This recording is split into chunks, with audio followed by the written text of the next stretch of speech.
আজ দুপুরবেলা চিকেন রান্না হয়েছিল, তো ওখান থেকে আমি কয়েক পিস বোনলেস চিকেন তুলে রেখেছিলাম সন্ধ্যাবেলা চিকেন পকোড়া বানাবো বলে। তো সন্ধ্যাবেলা তো মাও বাড়িতে ছিল না, আর আমিও একা একা বসে বোর হচ্ছিলাম, তাই ভাবলাম যে এগুলো বানিয়ে ফেলি।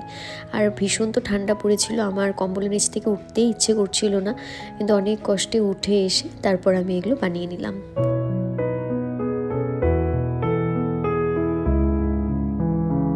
এই তো এখানে আমার বানানো হয়েও গেছে পকোড়া। এরপর আমি বসলাম এগুলো খেতে, আর টেস্ট হয়েছিল, ভীষণ সফটও ছিল ভিতরটা, ক্রিস্পিও হয়েছিল ওপর থেকে। এরপর খাওয়া দাওয়া করে নিয়ে আমি 1 কাপ কফি বানিয়ে নিলাম, কারণ এত ঠান্ডা লাগছিল। তো তারপর ওই ব্ল্যাঙ্কেটের নিচে বসে বসে কফিটা খেয়ে নিলাম। তো ততক্ষণে মাও চলে এসেছে, মার সাথে আমি গল্প করতে করতে কফিটা শেষ করলাম। আর এটা কিন্তু ছিল ক্রিসমাসের দিনের ভ্লগ। তো সেদিন সকাল থেকে কোনো রকমই প্ল্যান হয়নি, তো সন্ধ্যের পর আর ভালো লাগছিল না, ঘরে বোর হচ্ছিলাম। তো আমি ওই 6টা সাড়ে 6টার দিকে পল্লবী, অঙ্কিতা সবাইকে ফোন করলাম। তো ওরাও ফ্রি ছিল, তো বললো ঠিক আছে চল কোথাও ঘুরে আসা যাক। তো যেই কথা সেই কাজ, তারপর রেডি হয়ে নিলাম আমরা সবাই মিলে, দেন বেরিয়ে গেলাম। আর ওই দিন তো ভীষণ বাজেভাবে ঠান্ডা পড়েছিল, মানে রাস্তায় এখান থেকে এতটুকু দেখা যাচ্ছিল না, এত কুয়াশা পড়ছিল। আর হাই রোডটা তো একদম ফাঁকা, ওটাতে ওঠার পর আরও বেশি করে বোঝা যাচ্ছিল কুয়াশাটা। তো আমরা প্ল্যান করেছিলাম যে ওই হাই রোডের সাইডে কোনো একটা ধাবাতে যাব।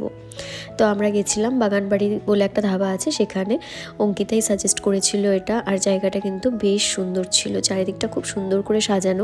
কিন্তু আমরা যেহেতু সন্ধ্যাবেলা গেছি, তো চারিদিকটা তখন অতটা বোঝা যাচ্ছিল না, কিন্তু দিনের বেলা আসলে কিন্তু জায়গাটা বেশ সুন্দর লাগবে, রাতে দেখেই বোঝা যাচ্ছিল। যদিও এটা আমার ফার্স্ট টাইম।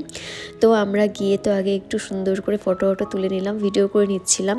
এখানে একটা ছোট্ট গ্রাউন্ড মতো আছে, ওখানে আবার দোলনাও আছে। তো ওটা দেখে তো আমি আর নিজেকে কন্ট্রোল করতে পারছিলাম না, আমি দৌড়ে চলে গেছি ওটাতে চড়তে। তো যাই হোক, ওভারঅল জায়গাটা ভীষণ সুন্দর। তো তোমরাও কিন্তু এখানে আসতেই পারো। আর এখানকার খাওয়া দাওয়া কিন্তু ভীষণ টেস্টি। তো আমরা নিয়েছিলাম প্রথমে ক্রিস্পি বেবি কর্ন, এরপর নিয়েছিলাম চিকেন ড্রাই ফ্রাই। তো সব কিছু খাওয়া দাওয়া করলাম।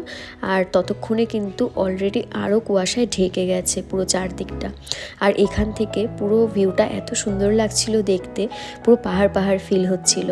তো আমরা অনেকক্ষণ বসে আড্ডা দিলাম, অনেক দিন পর আমরা এরমভাবে অনেকটা টাইমের জন্য সবাই মিলে আড্ডা ফাড্ডা দিলাম।